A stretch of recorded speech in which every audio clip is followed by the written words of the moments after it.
Greitis statyboje, kaip sako sena patarlė, laikas pinigai. Tai kaip ir visi surinkamų konstrukcijų statybos metodai, taip ir mūsų vokiška HBA medžio masyvo sistema yra ypatingai greitai surinkama. Priklauso nuo projekto, tai gali trukti nuo kelių dienų iki, daleiskim, kelių savaičių. Įvairaus dydžio projektas. Taip kad jūs tikrai galite greitai įgyvendinti savo projektą, ypatingai komerciniuose, kur tai aktualu yra greitis. Kitas labai svarbus faktorius greityje ir šiuolaikinėje statyboje tai yra konstrukcinė drėgmė.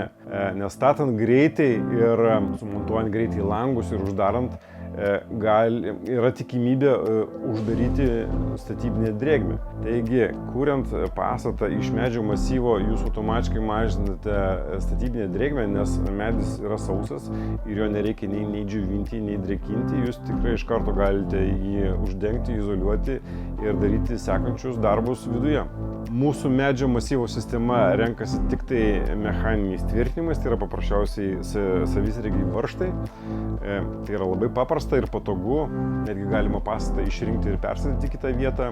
Taigi, lyginant medžio masyvo sistemą su, leiskim, betoniniam ar tai blokiniam kažkokiam tai konstrukcijom, kurios visos turi savyje drėgmę ir ta drėgmė turi natūraliai išeiti. Jinai neišeina, va taip, viskas trunka laiką ir tam reikalinga vėdinti patalpas ir atkreipti tai dėmesį. Kai šiuolaikinėje statyboje viskas vyksta greitai, ne visada į tai atkreipiamas dėmesys ir statybinė drėgmė užsilieka ilgiau, tai pereina į kitas statybinės medžiagas ir gali įtakoti jūsų pastato kokybę.